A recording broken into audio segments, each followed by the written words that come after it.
Hi friends, welcome to aqua Harini channel.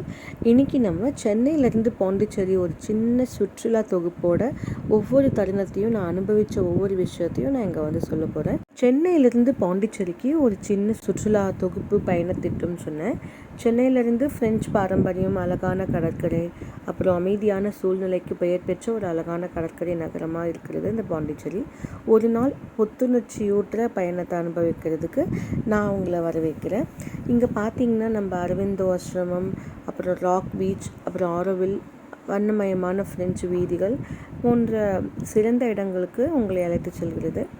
இந்த வரலாறு பார்த்திங்கன்னா ஆன்மீகம் மற்றும் தளர்வு ஆகியவற்றின் கலவை வழங்குகிறது.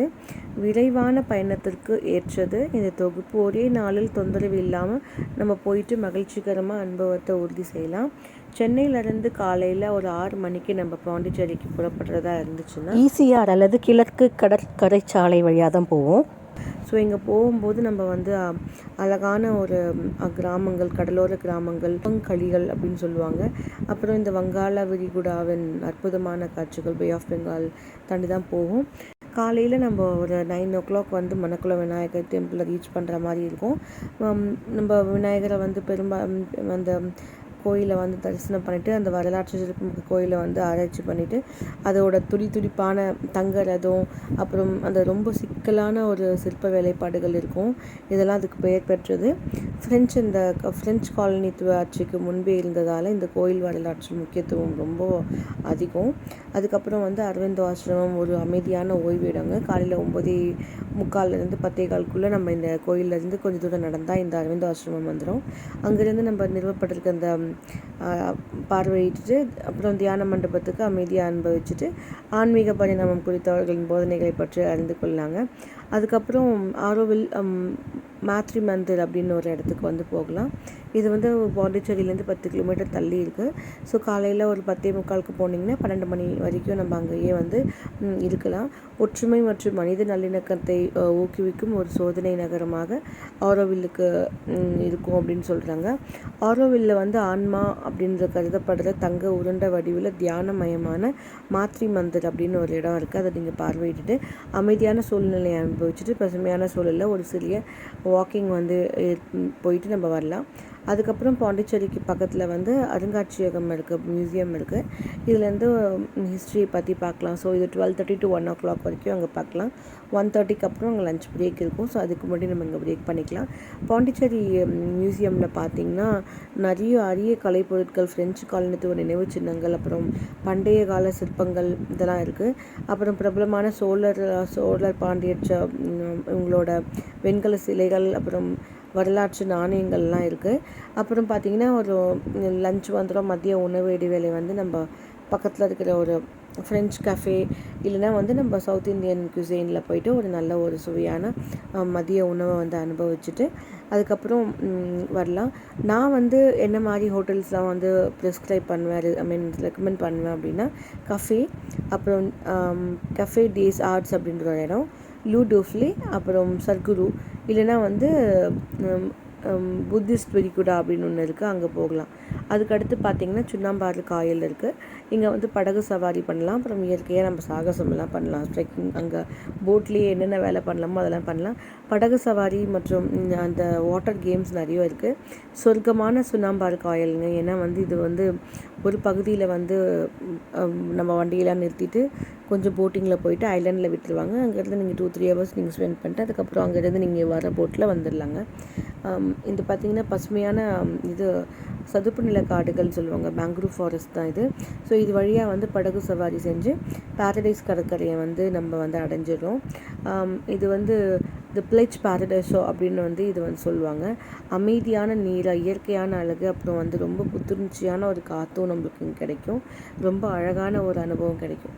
அதுக்கப்புறம் பார்த்திங்கன்னா பாண்டிச்சேரி கடற்கரைக்கு ஒரு நிதானமான ஒரு சூரிய அஸ்தமனத்துக்கு நம்ம வந்து 4:15 to 5:30 இந்த டைமுக்கு வந்து நம்ம இங்கே வந்துடலாம். ரொம்ப அமைதியான சூழலோட ஒரு பாறைகள் நிறைந்த கடற்கரையாக தான் இந்த பாண்டிச்சேரி கடற்கரை இருக்கும். இது வந்து ப்ரொமினட் கடற்கரை அப்படின்னு சொல்கிறாங்க. உங்கள் நாளை வந்து இந்த இடத்துல வந்து முடிக்கிறதுக்கு நல்லாயிருக்கும். கடற்கரையில் அப்படி நடந்து செல்லும்போது ரொம்ப அழகிய காட்சிகள்லாம் வந்து நம்மளுக்கு ஃபோட்டோவில் விழும். காந்தி சிலை, அப்புறம் வந்து போர் நினைவு சின்னக்கிட்டலாம் நம்ம வந்து ஓய்வெடுக்கலாம். அப்புறம் பே ஆஃப் பெங்கால் பெங்காலோட அற்புதமான சூரிய அஸ்தமனத்தை வந்து நம்ம இங்கே பார்க்கலாம். அதுக்கப்புறம் நம்ம சென்னைக்கு திரும்பிடலாம். ஈசிஆர் வழியாக வந்து அழகிய கடற்கரை காட்சிகளை ரசிச்சுட்டு சென்னைக்கு திரும்பி பயணத்தை வந்து நம்ம இரவு 9 மணிக்குள்ளே சென்னைக்கு வந்து சேர்ந்துடலாங்க. ஒரு மறக்க முடியாத 1 டே ட்ரிப்பாக இந்த வந்து சுற்றுப்பயணம் இருக்கும்னு நினைக்கிறேன். உங்கள் நாளை வந்து சிறப்பாக பயன்படுத்தி கொள்றதுக்கு நம்ம வந்து ஒவ்வொரு இடத்துலையும் வந்து சீக்கிரமாக தொடங்கி நேரத்தை கண்காணித்து சுமூகமாக அனுபவத்தை வந்து முடிச்சுட்டு வந்துக்கலாம். பயண திட்டத்தில் வந்து நம்ம குறிப்பிட்டுள்ள எல்லா இடத்துலையும் வந்து உள்ளடக்கிறது வந்து நம்ம ட்ராவல் டைம் வந்து மாறும். ஆல்சோ டெம்பரேச்சர் த வெதர் கண்டிஷனும் நம்மளை வந்து இதெல்லாம் வந்து கொஞ்சம் நம்மளை வந்து முன்ன பின்ன ஆக்குங்க. நான் ஜஸ்ட்டு 1 டே டூர் இப்படி பண்ணலாம் அப்படின்னு வந்து சொன்னேன். பட் நான் இந்த டைமில் அந்த மாதிரி பண்ணலை. பொதுவாக வந்து நீங்கள் ஒரு பேக்கேஜ் மாதிரி எடுத்துகிட்டு போனீங்கன்னா ஒரு 5000 ரேஞ்சஸில் போனீங்கன்னா 1 டே ட்ரிப்பை இந்த மாதிரி காம்பேக்டாக முடிச்சுட்டு வந்துடலாம். 5000லேருந்து 10,000 வரைக்கும் ஆகும். பட் இப்போ நாங்கள் போன டூர் பிளான் எப்படி பார்த்தீங்கன்னா, காலையில் நாங்கள் 11 o'clock தான் வீட்டிலேருந்து கிளம்பினோம். அங்கேருந்து நாங்கள் மகாபலிபுரம் போகிற வழியில் நாங்கள் இறங்கலை, ஏன்னா ஆல்ரெடி மகாபலிபுரம் போயிட்டோம். ஸோ மகாபலிபுரம் டச் பண்ணக்கூடாதுன்றதுனால நாங்கள் OMR ரூட் எடுத்துகிட்டு பெருங்குளத்தூர், அதாவது நம்ம வண்டலூர் ஜூலேருந்து இரணியம்மன் கோயில் வழியாக வந்து பெருங்குளத்தூர் வழியாக போயிட்டு நம்ம அப்படியே டைரெக்டாக வந்து ஜூ தாண்டி வண்டலூர் தாண்டி திருப்போரூர் முருகன் கோயிலுக்கு தாண்டி நம்ம அப்படியே OMR வந்து கலந்துடுறோம். அதுக்கப்புறம் நம்மளுக்கு வந்து மரக்காணம்ன்ற ஊர் வந்துடுது. அதுக்கு முன்னாடியே வந்து இந்த கூவாத்தூர், அப்புறம் இந்த முகத்வாரம், அப்புறம் பக்கிங்காம் கேனல், அப்புறம் ஆலம்பாறை இதெல்லாம் வந்து பார்த்துட்டு நம்ம கிளம்புற மாதிரி இருக்கும். நாங்கள் என்ன பண்ணோன்னா லஞ்ச் வந்து வெளியில் பேக் வாங்கிட்டு நாங்கள் வந்து கார்லேயே சாப்பிட்டுட்டு அப்புறம் நம்ம அப்படியே லீஷராக வந்துட்டு ஒரு 12:30 நாங்கள் 11:30 கிளம்புனோமா, 3 o'clock 4 o'clock 3 to 4 வந்து நாங்கள் வந்து பாண்டிச்சேரி ரீச் ஆகிட்டோம். ஸோ நாங்கள் வந்து கருவாடி குப்பம் அப்படின்ற ஒரு இடத்துல வந்து டாடா ஜிஞ்சர் ஹோட்டல் இந்த மெயின் சிட்டி சென்டரில் இருக்குது. ரயில்வே ஸ்டேஷன் பக்கத்துலேயும் இது வந்து அமைஞ்சிருக்கு. ஸோ நாங்கள் அங்கே வந்து ரூம் செக்இன் பண்ணோம். ரூம் வந்து 4000லேருந்து 8000 வரைக்கும் சார்ஜ் ஆகுங்க. அது உங்களோட ஆள்களை பொறுத்து 2 பேருக்கு 4000 சார்ஜ் பண்ணுவாங்க. ஸோ பீயிங் வித் கிட்ஸ் எங்களுக்கு வந்து நாமினலாக இருந்தது 4500 சம்திங், எனக்கு ஞாபகம் இல்லை. இந்த பேக்கேஜில் நாங்கள் வந்து 1 டே ஸ்டே பண்ணியிருந்தோம். ஸோ ரூமில் போயிட்டு ரெஃப்ரெஷ் ஆகிட்டு கொஞ்ச நேரத்துலேயே கிளம்பி நாங்கள் வந்து ப்ராமினட் பீச்சுக்கு போகலாம் அப்படின்றதுக்கு முன்னாடி மணக்குள விநாயகர் டெம்பிள் திறந்துட்டாங்க. அந்த டெம்பிளில் வந்து ஒரு விசிட்டை போட்டுட்டு சாமி கும்பிட்டுட்டு அங்கே இருக்கிற அழகான சிற்ப வேலைப்பாடுகள், அப்புறம் ஒவ்வொரு கல்வெட்டுலேயும் வந்து நம்ம விநாயகரை பற்றி நிறைய ஸ்டோரிஸ், அவர் குழந்தையாக இருக்கிறதுலேருந்து தூங்குறதுலேருந்து அடம் பிடிக்கிறதுலேருந்து எல்லாத்தையும் பற்றியும் ஒரு நல்ல ஸ்டோரிஸ் வந்து டிபிக்ட் பண்ணியிருப்பாங்க. ஒன்றும் அந்த விநாயகருக்கு வந்து குட்டி குழந்தையாக இருந்து ஒவ்வொரு சின்ன சின்ன இன்ஸ்கிரிப்ஷனும், அதாவது அவங்க கொடுத்துருக்கிற ஒவ்வொரு கதைகளும் வந்து இங்கே வந்து சிலைகளாக வடிக்கப்பட்டிருக்கு. அதுக்கப்புறம் வந்து கந்த சஷ்டி கவசம் வந்து அந்த ஃபுல் கல்வெட்டிலுமே இருக்கும். அந்த மாதிரி விநாயகருக்கு உண்டான முக்கியமான வந்து உபநிஷங்கள், அவரோட திருக்கல்யாணம், இந்த மாதிரி எல்லா இன்சிடென்ட்ஸுமே வந்து இங்கே ஒரு ஃபோட்டோவாகவோ இல்லை வந்து ஒரு கல்வெட்டாவோ இல்லை வந்து ஒரு ஸ்கல்ப்சர்ஸாவோ வந்து இங்கே வடிச்சிருப்பாங்க. ரொம்ப ரொம்ப அருமையாக இருக்கும். எப்போவுமே கூட்டமாக இருக்குங்க. முன்னாடி லக்ஷ்மின்ற ஒரு யானை இருந்தாங்க. இப்போ அந்த யானை இறந்ததுனால இப்போ அவங்கள வந்து கிரேஸ்ஃபுல்லாக நம்மளால் பார்க்க முடியாது. பட் அவங்க போகும்போதே வந்து ஃபோட்டோவாக சுவாமியாக இருக்காங்க. நாங்கள் அவங்க தரிசனம் பண்ணிக்கலாம், பார்த்துக்கலாம். நான் வந்து முன்னாடிலாம் வந்து அவங்க லக்ஷ்மி அந்த யானையோட கொலுசும் இதெல்லாம் பார்த்து பிரமிச்சு போனேன்னா இந்த வாட்டி போகும்போது இல்லை, நம்ம ரொம்ப வருத்தமாக இருந்தது. ஸோ அப்போ தான் தெரிஞ்சது நம்ம ரொம்ப வருஷத்துக்கு அப்புறம் வந்து கோயிலுக்கு வந்திருக்கோன்னு. கோயிலோட தங்க கோபுரம் வந்து ரொம்ப வியக்கிற மாதிரி இருக்கும். உள்ளே போகிற என்ட்ரன்ஸாக இருக்கட்டும், வெளியில் இருக்கிற திங்ஸாக இருக்கட்டும், எல்லாமே ரொம்ப ரொம்ப பிரமிப்பாக இருக்குங்க. ஒரு முறையாவது வந்து கண்டிப்பாக வந்து இந்த இடத்துக்கு வந்து பார்க்கணும். அதுக்கப்புறம் ஒயிட் டவுன், இப்போ நம்ம இருக்கிறதே ஒயிட் டவுனில் தான் இருக்கிறோம். ஒயிட் டவுனில் தான் இந்த கோயிலும் இருக்குது. இந்த கோயிலை முடிச்சுட்டு ஒயிட் டவுனில் வந்து பேக்கர் ஸ்ட்ரீட்னு இருக்கும். இங்கே வந்து நீங்கள் பேஸ்ட்ரீஸ் எல்லாம் ட்ரை பண்ணலாம். காரிசன்ஸ், அப்புறம் ஃப்ரெண்ட்ஸோட பேஸ்ட்ரீஸ் எல்லாமே ரொம்ப நல்லாயிருக்கும். ஈவன் சாண்ட்விச்சஸும் ரொம்ப நல்லாயிருக்கும். நான் வந்து அடையார் ஆனந்த பவன் ஆப்போசிட்லேயே இருந்தது. ஸோ இங்கேயே நம்ம காஃபி பாலெல்லாம் குடிச்சிட்டு நாங்கள் வந்து ப்ராமினாட் பீச்சுக்கு நடந்து போகலான்னு சொல்லிட்டு நடந்து போயிட்டுருக்கோம். ரொம்ப ரொம்ப பக்கத்தில் தான். ஸோ எங்கள் பையனை வந்து நாங்கள் வீல் சேரில் எடுத்துகிட்டு போனோம். மீன்வாயில் நாங்கள் இந்த முந்தின நாள் வந்து நாங்கள் போகும்போது மார்னிங்லாம் நாங்கள் பிரேக்ஃபாஸ்ட் வெளியில் சாப்பிட்டுட்டோம், லஞ்சும் வெளியே சாப்பிட்டுட்டோம். ஸோ ஈவினிங் டின்னர் வந்து நாங்கள் வெளியில் வாங்கிட்டு வந்து சாப்பிட்டோம். ஹோட்டல் ரூமில் புக் பண்ண எல்லா ஐட்டமுமே ரொம்ப நல்லா இருந்தது. அன்ஃபார்ச்சுனேட்லி இட்லி தோசை கிடைக்கல. ஸோ நான் ஹோட்டல் சர்க்குரு அப்படின்ற ஒரு இடத்துல வந்து மினி இட்லி அண்ட் தட்டு இட்லி ஆர்டர் பண்ணியிருந்தேன். அண்ட் இங்கே இட்லி ரேட் எல்லாமே ரொம்ப காஸ்ட்லியாக இருந்தது. 450 ரூபா ஆச்சுங்க ஒரு தட்டு இட்லியும் ஒரு மினி இட்லியும் வாங்கினதுக்கு சுர்குருவில். அப்புறம் பார்த்திங்கன்னா டாட்டா ஜிஞ்சரில் வந்து நீங்கள் சிக்கன் கிரேவிஸ் எல்லாமே ரொம்ப நல்லாயிருக்கும். ஸோ இந்த மாதிரி ட்ரை பண்ணலாம். நாங்கள் வந்து வர வழியில் வந்து ப்ரான் பஜ்ஜி சாப்பிடணுன்னு ஆசைப்பட்டு எங்கேயோ ஒரு இடத்துல வந்து முடிஞ்ச அளவுக்கு ட்ரை பண்ணி ப்ரான் பஜ்ஜி வாங்கல, ப்ரான் கறி வாங்கினோம். அப்புறம் வந்து சுறா புட்டு வாங்கினோம். அப்புறம் ஃபிங்கர் ஃபிஷ் வாங்கணும். அதுக்கப்புறம் சிக்கன் அது இதுன்னு வாங்கிட்டு ரூமுக்கு வந்துட்டு நல்லா சாப்பிட்டு தூங்கினோங்க. நல்ல ஒரு சாப்பாடு. ஸோ தி அதர் டே தான் இப்போ நீங்கள் பார்த்துட்ருக்க வீடியோ. இந்த மார்னிங் காம்ப்ளிமெண்ட்ரி பிரேக்ஃபாஸ்ட் வந்து south Indian cuisine and continental dishes எல்லாமே இருந்தது. நாங்கள் ட்ரை பண்ணது வந்து இட்லி தோசை நார்மல் பேசிக்லி கொடுக்குற அந்த காம்போனன்ட் தான் கொடுத்தோம். இன்றைக்கி காலையில் பார்த்திங்கன்னா என் பையனோட பர்த்டேங்க, செகண்ட் சனோட பர்த்டே. ஸோ மணக்குள விநாயகர் டெம்பிளுக்கு போகலான்னு பேசிக்கலாக இங்கே கிடைக்கிற மாதிரி தோசை, அப்புறம் பொசபோலி, அப்புறம் வந்து லாட்டட்டோலி இதெல்லாம் வந்து இங்கே கிடைக்கும். ஆனால் நாங்கள் வந்து இதெல்லாம் ட்ரை பண்ணாமல் பேசிக்காக வந்து ஜூஸு, பால், காஃபி, டீ அப்படின்னு சொல்லிட்டு நாங்கள் போயிட்டோம். அப்புறம் வந்து boiled egg and French kind of items வச்சுருப்பாங்க. இங்கே தோசையெல்லாம் பார்த்திங்கன்னா தோசையில் மசாலா தோசை கிடைக்காது. அதுக்கு பதிலாக வந்து ரொம்ப வந்து க்ரஸ்டி தோசை, அப்படி கிறிஸ்பியாக இருக்கும் பார்த்திங்களா, முறுன்னு ஒரு கிறிஸ்பி லேயர் தோசையில் வந்து சீஸ் அண்ட் பட்டர் போட்டு அதுக்கு மேலே சிக்கன் ஆர் மட்டன் ஒரு ப்ரான் இந்த மாதிரி ஐட்டம்ஸ் வந்து டாப்பிங்ஸ் பண்ணி கொடுப்பாங்க. So it will be so different to eat here. எனக்கு இந்த டாட்டா ஜிஞ்சரில் பிடிச்ச எல்லாமே நல்லா இருந்தது. இதில் வந்து தோசை அப்புறம் இட்லி வந்து ரொம்ப ரொம்ப அருமை. அண்ட் ஆல்சோ தி வடை, அதோடு வந்து அவங்க வச்சுருந்த புதினா சட்னி வந்து சொல்லவே வேணாங்க, ரொம்ப ரொம்ப அருமையாக இருந்தது. ஒரு புடி பிடிச்சிட்டு ஒரு கப் காஃபி குடிச்சிட்டு கிளம்பலான்னு பார்த்தேன். பட் காஃபி அன்ஃபார்ச்சுனேட்லி காலி ஆகிடுச்சு நான் போன டைமுக்கு. ஸோ வந்து நான் வந்து வாட்டர்மெலன் இந்த ஃப்ரெஷ் ஜூஸ் வச்சுருந்தாங்க, அதை ஒரு 2 சிப்பு எடுத்துகிட்டு நான் கிளம்பிட்டேன். ஸோ இப்போ என்ன ஆச்சுன்னா, நாங்கள் போகிற வழியில் வந்து வண்டி வந்து பஞ்சர் ஆகிடுச்சு. ஸோ அந்த வண்டி பஞ்சர் ஆனதும் இல்லாமல் டயரெல்லாம் வந்து வெளியில் வந்து டயர் மாற்றுற சுச்சுவேஷன் எங்களுக்கு வந்துடுச்சு. நாங்கள் அதையும் மாற்றிட்டாங்க, அந்த ஊரை விட்டு வந்தோம். நாங்காட்டிக்கு வண்டியை ஓரம் கட்டிட்டு நம்ம வந்து குழந்தைங்களோட நாங்கள் வந்து வரோம். இப்போது பார்க்குறவர் தான் வந்து எனக்கு வீல் சேரை வந்து லிஃப்ட் பண்ணி ஏற்றி கொடுத்தாரு. ரொம்ப நல்ல மனுஷங்க அவர். ஒரு ஒய்ஃபோட வந்திருந்தார், போனார் பார்த்தீங்களா அவர். ஸோ கோயிலுக்குள்ளே தரிசனம்லாம் பண்ணி முடிச்சுட்டு நாங்கள் எந்த பூஜையும் பண்ணலை. ஆனால் நாங்கள் வந்து வீல் சேரோட நின்றங்காட்டிக்கு அந்த உள்ளே இருந்த ப்ரீஸ்ட்டே என்ன பண்ணாருன்னா வந்து தாமரைப்பூ, அப்புறம் வந்து அருகம்புல், அப்புறம் பிரசாதம்லாம் எனக்கு வந்து கொடுத்தாரு. அதுவே எனக்கு ரொம்ப சந்தோஷம். ஏன்னா வீல் சேரோட நம்ம நிறைய இடத்துக்கு உள்ளெல்லாம் அக்சஸ் பண்ண முடியாது. ஸோ நான் சுவாமியை நேராக நின்று தரிசிக்கிற அளவுக்கு கொஞ்சம் இடம் கொடுத்தாங்க, அவ்வளோதான் என்னால் பார்க்க முடிஞ்சுது. என் சின்ன பையனும் என் வீட்டுக்காரரும் மட்டும்தான் சுவாமியை கிட்ட போய் தரிசனம் பண்ணிட்டு வந்தாங்க. பட் எங்கள் வீல் பஞ்சர் ஆனதுனால அவருக்கு மனசு சரியில்லாததுனாலையும் அவர் எந்த பூஜை இதெல்லாம் வாங்கிட்டுலாம் போயிட்டு பண்ணலை. ஜஸ்ட்டு போய் கோயிலில் போய் நாங்கள் நேற்றே வந்து கோயிலுக்கு வந்துட்டு போயிட்டோம், இன்றைக்கும் வந்துட்டு போயிட்டோம். நாளைக்கு தான் வந்து விநாயகர் சதுர்த்தி, அதாவது 1 டே கழிச்சு. ஸோ நாங்கள் அந்தோட ப்ரிப்பரேஷன் வந்து கோயிலில் நடந்துகிட்ருக்கு. எனிவே நாங்கள் இந்த கோயிலில் திருப்தியாக தரிசனம் பண்ணிவிட்டு இப்போ நாங்கள் வந்து அந்த பஞ்சர் போடுறதுக்காக அதை ஃபாலோ பண்ண போயிட்டுருக்கோங்க. அருள்மிகு மணக்குள விநாயகர் டெம்பிளோட ஃபுல் டீட்டெயில்டான இன்ஸ்கிரிப்ஷன்ஸ் அப்புறம் இதெல்லாம் வந்து இந்த கோயில் இருக்குது. நான் இதில் கொஞ்சம் வந்து வீடியோஸ் கொஞ்சம் நல்லாவே எடுத்துருக்கிறேன். மேபி தனியாக விநாயகரோட அப்டேட்ஸ் மட்டும் தனியாக வந்து போடுறதுக்கு நான் ட்ரை பண்ணுறேன். நாங்கள் வந்திருக்கிறது ஆகஸ்ட் 25, 2025. இன்றைக்கி மகா சங்கடகரா சதுர்த்தி. ஸோ அதனால் நிறைய கூட்டம் வந்து பார்க்க முடிஞ்சுது. காலையில் இது வந்து ஒரு 9:30 தான் இருக்குங்க. அதுக்குள்ளேயே நிறைய பீப்புள் வந்து ஃபாலோ பண்ணிட்டு வர ஆரம்பிச்சிட்டாங்க. இந்த இடத்துல தான் முன்னாடி லக்ஷ்மி யானை வந்து கட்டி வச்சுருப்பாங்க. இப்போ வந்து பார்த்திங்கன்னா அது அவங்க இறந்ததுனால அவங்களோட படம் மட்டும் இந்த பக்கத்தில் உள்ள நுழையிற இடத்துலேயே நுழைவாயில் வச்சுருக்காங்க. இதுதான் வந்து மகா கணபதியோட விவாக ஸ்பூர்த்தியோட இது. ஸோ அவரோட இதுக்கு வந்து அவர் யாகம் நடத்தி இது பண்ணுறாங்க பாருங்கள். இது வந்து அழகாக வரைஞ்சி வச்சுருக்காங்கங்க. இது பார்க்குறதுக்கே ரொம்ப ஒரு 2 கண்ணெல்லாம் எனக்கு பத்தாதுங்க, பார்த்துட்டே இருக்கணும் போல் இருக்குது. என்ன ஒன்று தலைகீழாக இருக்குது, நம்மளால் வந்து நேராக வரையவே முடியாது. இதுக்கு வந்து தலைக்கு மேலே அது வரைஞ்சிருக்காங்க, ரொம்ப அருமையாக இருக்குது. என் வீட்டுக்காருக்கு செம்ம டென்ஷன், எப்படிடா வந்து இந்த வண்டியோட வந்து நம்ம சென்னை வரைக்கும் போகிறது, அதுவும் குழந்தை குட்டியோட இருட்டுறதுக்குள்ளே போகணும்னு சொல்லிட்டு காலையில் 10 மணிக்கு ஒரு டென்ஷன் ஆகிடுச்சு வண்டி இப்படி ஆனதுனால.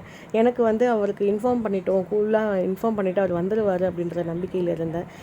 இருந்தாலும் ஏதோ ஒரு வழி பார்த்துக்கலாம், கணபதி பார்த்துப்பாரு, நான் அந்த ஆப்ஸ்டிக்கல்ஸ் ரிமூவ் பண்ணுற கணபதி தானே, அதனால் வந்து எனக்கு அவ்வளோ கவலையெல்லாம் இல்லை.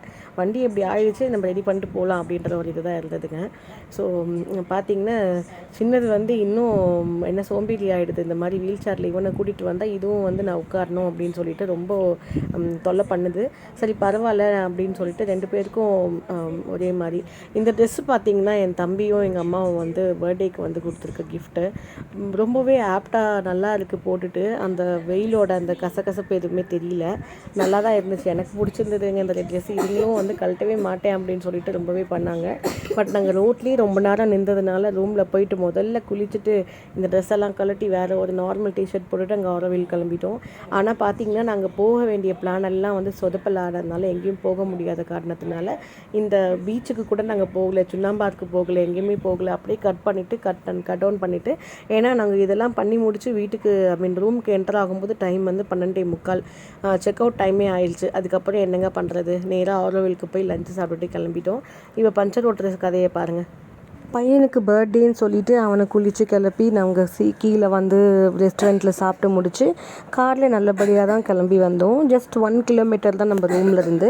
காரை நம்ம பார்க் பண்ண நேரத்துக்கு பார்த்தா காரோட டயரே வந்து கிழிஞ்சு வந்து அந்தளவுக்கு மோசமான ஒரு பர்ஸ்ட் அவுட்டை. அது எப்படி நடந்ததுன்னே ஒரு சிம்டம்ஸும் தெரியல. ஆனால் சொல்லுவாங்களே கிளம்பும்போது சில பேரோட கண்ணு திருஷ்டிலாம் இருக்கும்னு சொல்லிட்டு, அது வந்து எங்களுக்கு எப்போவுமே இந்த வண்டி எடுத்தாவே காமிக்கும். எங்களுக்கு அந்த மாதிரி இந்த வாட்டி காமிச்சிச்சு. ரைட் ரோடில் நாங்கள் இப்போ இருக்கோம். இப்போ இங்கே பார்த்தீங்கன்னா இந்த டயர் வந்து இந்த மாதிரி பர்ஸ்ட் அவுட் ஆனதுனால, பஞ்சர்னு சொல்ல முடியாது, it's kind of burst out தான். இந்த மாதிரி ஆனதுனால எங்கள் பிளான் எல்லாமே ரூயின் ஆகிடுச்சு. காலையில் நம்ம வந்து நிறைய பார்க்கு, பொட்டானிக்கல் கார்டன், அப்புறம் வந்து வார் மெமோரியல், அப்புறம் நிறைய விஷயம் பார்க்கணும்னு நினச்சிட்டு இருந்தது எல்லாமே சொதப்பிடுச்சு. ஸோ எல்லாம் குழந்தைங்களோட ரோட்டில் நாங்கள் நிற்க வேண்டியதாக போச்சு. ஸோ இந்த இடம் வந்து பார்த்திங்கன்னா ஃபோயர் டி சோல்டாட் அப்படின்ற ஒரு இடம். இது அரவிந்த் ஆசிரமுக்கு பின்னாடி இருக்குது, நியர் த லைப்ரரி. ஸோ இங்கேயே நாங்கள் வந்து கோயிலுக்கு போகிறதுக்கு முன்னாடி ஆன்லைனில், அதாவது நம்ம யூடியூப்பில் ஒரு நண்பர் வந்து 2020 ஆர் 2021 நம்மளோட கோவிட் டைமில் வந்து போஸ்ட் போட்டிருந்தார். அதாவது நடமாடும் பஞ்சர் கடை வந்து நம்ம பாண்டிச்சேரியில் வந்து அவைலபிள் அப்படின்னு சொல்லிட்டு. ஸோ இங்கே அவங்க வந்து இந்த மாதிரி வந்து மொபைலாக வந்து நம்மளுக்கு பஞ்சர் போடுறவங்க இருக்காங்க அப்படின்னு கேள்விப்பட்டதுக்கப்புறம் அந்த ஃபோன் நம்பருக்கு ட்ரை பண்ணேன். அன்ஃபார்ச்சுனேட்லி அவர் வந்து ஃபஸ்ட்டு பிக் பண்ணல. செகண்ட் நம்பர் கால் பண்ணும்போது அவர் பிக் பண்ணிவிட்டு நான் கண்டிப்பாக வந்துடுறேன்னு சொன்னார். யூஸ்வலாக 2021 வந்து அவர் பைக்லேயோ இல்லை ட்ரைசைக்கிளையோ வந்துட்டு இருந்தார். இப்போ வந்து ஒரு வேகனர் காரில் வந்துட்டு வித்தியாசமா இருந்துச்சு. ஸோ இது உங்களுக்கு யூஸ்ஃபுல்லாக இருக்கும். எல்லாருமே கண்டிப்பாக வந்து ஏதோ ஒரு சூழ்நிலை இந்த வண்டி வந்து யூஸ்ஃபுல்லாக இருக்கும் அப்படின்ட்டு இதை ஷேர் பண்ணலாம் அப்படின்ற ஒரு ஐடியா தான். இந்த நடமாடும் பஞ்சர் கடை வந்து நார்மல் பைக்கில் தான் ஃபிக்ஸ் பண்ணி வச்சிருக்காங்க. நம்ம வண்டி எங்கே பஞ்சர் இருக்காரு. அண்ட் அவர் ஃபோன் பண்ணி எடுத்து நான் கண்டிப்பாக வந்துடுறேன், ஒரு 1/2 hour ஆகும் நான் வரதுக்கு, நான் வந்து இப்போ தான் மகாத்மா காந்தி ரோட் கிட்ட அண்ணா சாலை கிட்ட வந்துட்டுருக்கேன், நீங்கள் வந்து கோயிலில் தரிசனம் பண்ணிட்டு வந்துடுங்கன்னு சொன்னதுனால நாங்கள் வந்து நல்லபடியாக தரிசனம் பண்ணிட்டு வந்துடலான்னு சொல்லிட்டு கோயில் தரிசனம்லாம் முடிச்சுட்டு நாங்கள் வெளியில் வரோம். வந்து ஒரு 1/2 hour கிட்டத்தட்ட வெயிட் பண்ணோம். வரும்போது அவர் டிராஃபிக்கில் மாட்டிக்கிட்டாரு. அண்ட் பாண்டிச்சேரியில் ஒரு விஷயம் சொல்லியே ஆகணுங்க, பாதி வழி வந்து ஒன் வே. அண்ட் வந்து ரோடு வந்து ரொம்ப குறுகலாக இருந்தாலும் அங்கேயே வந்து ஷாப்பிங் ஏரியா இருக்கிறதுனாலையும் நிறைய பேர் அப்படியே வரவங்க வண்டியை போட்டு போயிடுறதுனாலையும் சுத்தமாக வந்து மூவே பண்ண முடியாது. பாதி ஒன் வே நம்மளுக்குலாம் அதுலேயே வந்து டைம் வேஸ்ட் ஆகிடும். ஸோ வந்தாங்க. பேர் அண்ட் ஃபோன் நம்பர் நான் கண்டிப்பாக வந்து இதில் டேக் பண்ணுறேன். அவர் வந்து வர வரைக்கும் நம்மளுக்கு யாரும் ஹெல்ப் பண்ண வரலங்க. ஆஸ் யூஷுவல் நம்ம ரோட்டில் தனியாக தான் நின்றுட்டு இருந்தோம். அதுக்கப்புறம் நம்ம வந்து ஆளை கூப்பிட்டுட்டோம் தெரிஞ்சதுக்கப்புறம் அங்கேருந்து ஆட்டோ டிரைவர்ஸ்லாம் வந்து நாங்கள் ஹெல்ப் பண்ணியிருப்போமே, சொல்லியிருக்கலாமே அப்படிலாம் வந்து கேட்டுட்டு வந்து ரவுண்டு கட்டி நின்றுக்கிட்டாங்க. அப்புறம் வந்து நம்ம வேலையும் பார்க்க விடாமல் ரொம்ப டிஸ்டர்ப் பண்ணாங்க. ஏன்னா வந்து அவர் வந்து எல்லாமே ஹைட்ரோலிக்கு, ஃபார் எக்ஸாம்பிள் நம்ம வீலை தூக்குறதா இருக்கட்டும், அதுவாக இருக்கட்டும். அப்புறம் இந்த தேன் விற்கிறவரும் வந்துட்டு தேன் வாங்கிக்கோங்கன்னு ரொம்ப டார்ச்சர் பண்ணார். எப்படிங்க பஞ்சர் ஓவை போட்டுருக்குன்னா குழந்தை குட்டியோட ரோட்டை நிற்கிறோம் வாங்குங்கன்னு சொல்கிறீங்க, சரிங்கக்கா நீங்கள் வாங்க வேணா, நான் வந்து கார் இந்த மாதிரி பஞ்சர் போடுறது நான் பார்த்ததே இல்லை, நான் வந்து இந்த மாதிரி வேடிக்கை பார்க்குறேன் அப்படின்னு சொல்லி நின்றார். ஸோ வீல் வந்து பாருங்கள் நல்லா ஃப்ளாட் ஆகி உள்ளே உட்காந்து அந்த உள்ளே இருக்கிற டயரோட அந்த வயரெல்லாம், அதாவது இரும்பு கம்பி எல்லாமே வெளியே நீட்டிருச்சு. இப்போ நம்ம ஸ்டெப்னி எடுத்து மாற்றுறதுக்காக ஸ்டெப்னி எடுத்து வெளியில் வைக்கிறோம். அதுதான் பார்த்துட்டு இருக்காங்க. ஸோ ஆட்டோ டிரைவர்ஸ் வந்து நீங்கள் என்கிட்ட சொல்லியிருந்தால் நாங்கள் உங்களுக்கு ஹெல்ப் பண்ணியிருப்போம், டயர் வாங்கி கொடுத்துருப்போம், அப்படி பண்ணியிருப்போம்னு சொல்லிட்டு இருந்தவங்க எல்லாருமே கடைசியாக இந்த அண்ணன் பஞ்சர் போட்டு எல்லாம் ரெடி பண்ணி எங்களுக்கு ஸ்டெப்னியை மாட்டி கொடுத்து அனுப்புனதுக்கு பிற்பாடு சொல்கிறாங்க, இந்த மாதிரி இருக்கிறதே எனக்கு தெரியாதுப்பா, அவன் ஃபோன் நம்பரை கொடுப்பா அப்படின்னு சொல்லி வாங்கும்போது செம்ம கடுப்பாக இருந்தது. டூரிஸ்ட் ஸ்பாட்டில் இந்த மாதிரி ஆட்டோ டிரைவர்ஸ் வந்து கொஞ்சம் கரிசனமாக நடந்துக்கிட்டால் ரொம்ப நல்லாயிருக்கும்னு நினைக்கிறேன். ஏன்னா இந்த மாதிரி ஹெல்ப் பண்ணுறன்ற பேரில் வந்து நம்மளுக்கு சுத்த விடுறது ரொம்ப தப்பு. நான் எனக்கு தெரிஞ்ச ஹெல்ப்பை நான் பண்ணிக்கும் போது அவங்க பண்ணுறதுக்கும் நம்மளை விடலை. அந்த அளவுக்கு வந்து நியூசன்ஸ் க்ரியேட் பண்ணாங்க. குழந்தையும் வந்து பார்க்க முடியல, ரொம்ப இதுவாக இருந்துச்சு. இதுதான் அவர் வந்த வண்டிங்க. ஸோ பாண்டிச்சேரி வேகனர் தான். ஸோ நீங்கள் பார்த்துக்கோங்க. அவர் ஃபோன் நம்பர் நான் கண்டிப்பாக டேக் டேக் பண்ணுறேன். அந்த ஃபோட்டோ நான் எடுக்க முடியல, இருந்தாலும் நான் வந்து உங்களுக்கு இந்த இடத்துல இப்போ டேக் பண்ணி விட்டுறேன். ஸோ பரவாயில்லைங்க, வந்தார், ஹைட்ராலிக் போட்டார், வண்டியை வந்து ஜாக்கி இல்லாமல் தூக்குனார். அப்புறம் வந்து வீலை வந்து இந்த மாதிரி மிஷின்ஸ் டூல்ஸ் வச்சு பக்காவாக கழட்டிட்டு அந்த வீலில் டயர் யூஸ் பண்ண முடியாது அப்படின்னு சொல்லிட்டு அதை ஓரம் வச்சுட்டு ஸ்டெப்னி மாட்டுறதுக்கு ட்ரை பண்ணுறாரு. ஸ்டெப்னி மாட்டுறதுக்கு முன்னாடி வந்து அவர் வந்து ஃபுல் செக் பண்ணுறாரு, ஏதாவது பஞ்சர் ஏதாவது இருக்கான்னு சொல்லிட்டு. ஸோ அதே மாதிரி பஞ்சர் செக் பண்ணிவிட்டு ஸ்டெப்னி மாட்டினார்.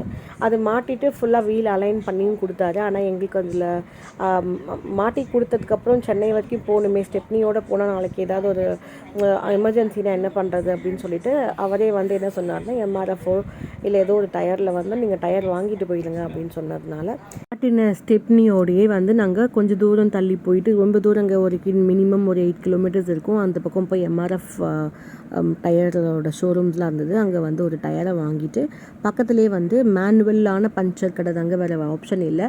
அங்கே வந்து நாங்கள் மொத்தம் டயரையுமே மாற்றிட்டு நாங்கள் கிளம்பணும் அப்படின்றதுக்காக வெயிட் பண்ணிட்டு இருக்கோம். இப்போ டைம் வந்து மத்தியானம் 12:20. நல்லா மொட்டை வெயில், நல்லா காயுதுங்க வெயில். அங்கோட நிற்க வச்சுட்டாங்க. குழந்தைங்கள நான் இறக்கலை, என்னால் வந்து திருப்பியும் வீல் சேரில் எடுத்து மாற்ற முடியாதுன்னு. ஸோ எம்ஆர்எஃப் டயர்ஸ்லேருந்து அந்த பொண்ணு வந்து டயரை வந்து வச்சு கொடுத்துட்டு போகுது. இப்போ வந்து இந்த ஸ்டெப்னியை கழட்டிட்டு நம்ம வந்து ஒரிஜினல் டயர், அதாவது வாங்கின டயரை வந்து ஒரிஜினல் அலாயோட இதெல்லாம் ஃபிக்ஸ் பண்ணி மாட்ட போகிறோம். இப்போ அந்த ப்ராசஸ் தான் நடந்துகிட்ருக்கு. குழந்தைங்கள்லாம் வந்து காலையில் சாப்பிட்ட அந்த காம்ப்ளிமெண்ட் பிரேக்ஃபாஸ்ட்டை தவிர காஃபி தண்ணி கூட குடிக்கலைங்க. அங்கே பக்கத்தில் டீ கடை எதுவுமே கிடையாது. இருக்கிறதுலே வந்து மேனேஜ் பண்ணிட்டு உட்கார வச்சுருந்தேன். உண்மையாகவே சொல்கிறேன், இந்த பர்த்டே வந்து எங்களுக்கு வந்து த ரூயின்டு பர்த்டே. பட் வேறு வழி இல்லை, ஆப்ஷனும் இல்லை. But we still enjoyed something. அந்த ரோட்லேயே ஏதோ நாங்கள் வந்து மேனேஜ் பண்ணோம். குழந்தெல்லாம் அழுக ஆரம்பிச்சிருச்சு பேப்பர்.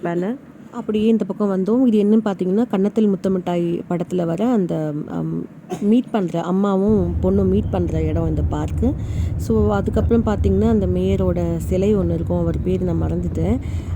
அவனோட அந்த அந்த ஸ்கல்ப்சர் அந்த வழியாக வந்து நாங்கள் அப்படியே வந்துட்டு வெளியில் வந்துட்டோங்க. நாங்கள் அந்த ஒன் வே எல்லாம் கடந்து வர்றதுக்குள்ளே ஒரு போதும்னு ஆகிட்டோம். ஸோ இங்கெல்லாம் பார்த்திங்கன்னா ஃப்ரெஞ்ச் காலனிஸில் வந்து நடுவில் டிச்சு போயிட்டுருக்கோம். ஸோ இந்த மாதிரி பேக்கரி ஸ்ட்ரீட்டுக்கு வந்துட்டு ஏதோ வந்து ஸ்நாக்ஸ் ஏதாவது நாங்கள் வாங்கிக்கலான்னு சொல்லிட்டு ட்ரை பண்ணோம். அப்படியே வாங்கி முடிச்சுட்டு இப்போது வந்து ஊரை விட்டு நாங்கள் வந்து திருப்பி ரயில்வே ஸ்டேஷன் வழியாக நாங்கள் வந்து கருவாடி குப்பம் ரூம் செக் அவுட் பண்ணுறதுக்காக போயிட்டுருக்கோங்க. அதுதான் இந்த வழி. சரியான டிராஃபிக் இருக்குங்க எத்தனை மணிக்கு போனாலும். வண்டி வந்து கொஞ்சம் கூட நவுத்தி கூட வைக்க மாட்டாங்க. ஏன்னா ஃபுல்லி வந்து இடமும் ரொம்ப குறுகலான இடம், அதுலேயே வந்து எல்லாமே யூஸ் பண்ணுறதுனால கொஞ்சம் சிரமமாக இருந்துச்சு. மற்றபடி ஓகேங்க, நாங்கள் வந்த டூர் பர்பஸ் முடிஞ்சிச்சு. இதெல்லாம் வந்து பேக்கரி இருக்கிற ஸ்ட்ரீட், அதாவது பேக்கர் ஸ்ட்ரீட்னு சொன்னேன் பார்த்தீங்களா, அது ஒயிட்ஃபீல்ட் பக்கத்தில். ஸோ இங்கே எல்லாமே வந்து full and full proper bakers தான் இருப்பாங்க. ரொம்ப நல்லாயிருக்கும் ஒவ்வொரு விஷயமும். இங்கே இருந்தால் ஜிகிரு தண்டாலாம் இங்கே வந்து அவைலபிளாக இருக்கும். அண்ட் நிறைய டீ ஷாப்ஸ் வந்து குட்டி குட்டியாக நிறைய இருக்கும். இந்த இடத்துலலாம் வண்டி பார்க் பண்ணால் தெரியாதுங்க. பட் இந்த கடை வீதின்னு சொல்கிறோம் பார்த்தீங்களா, இந்த போத்தீஸு, கல்யாண் ஜுவல்லர்ஸ் இருக்கிற இடத்துல, இந்த தியேட்டர் இருக்கிற இடத்துலலாம் பார்க் பண்ணும்போது நம்மளால் வந்து வரவே முடியல. ஸோ இம்மிடியட்டாக நாங்கள் வந்து ரூமுக்கு வந்துட்டு இப்போ செக் அவுட் பண்ணுறதுக்காக நாங்கள் உள்ளே போயிட்டுருக்கோங்க. 10 நிமிஷத்தில் போய் ட்ரெஸ் சேஞ்ச் பண்ணிவிட்டு குழந்தைங்களுக்கும் ட்ரெஸ் சேஞ்ச் பண்ணி எப்படியோ திருப்பியும் அவங்களெல்லாம் கூப்பிட்டுட்டு திருப்பியும் கார் பார்க்கிங்க்கு வந்து திங்ஸ் எல்லாம் பேக் பண்ணிவிட்டு கிளம்பிட்டோங்க. ஆனால் எல்லாமே பறக்க நடந்தது. பட் இந்த டாடா ஜிஞ்சரில் கீழே இருக்கிற அந்த கேஃபேயில் கூட நாங்களால் உட்கார முடியல. ஸோ கொஞ்ச நேரம் நம்ம கண்டிப்பாக ரிலாக்ஸாக போவோம், ஏன் புலம்பிட்டு போவோமே அப்படின்னு சொல்லிட்டு சந்தோஷமாக அந்த இடத்துல வந்து கொஞ்ச நேரம் உட்காந்துட்டு ஒரு கப் காஃபி எல்லாம் குடிச்சிட்டு நிம்மதியாக வந்து நாங்கள் இந்த ஃப்ரெஞ்ச் டூரை கம்ப்ளீட் பண்ணிட்டோங்க. நெக்ஸ்ட்டு வந்து ஆரோவில் இதோட நெக்ஸ்ட் போர்ஷனாக பார்க்கலாம். ஏன்னா இதுவே வந்து 24 நிமிஷம் வரைக்கும் வந்துருச்சு. ஸோ இவ்வளோ பொறுமையாக அவங்களால பார்க்க முடியுமான்னு எனக்கு தெரியல. பார்க்குறவங்க எல்லாத்துக்கும் ரொம்ப தேங்க்ஸுங்க. இன்னொரு வீடியோவில் பார்க்கலாம். பாய்.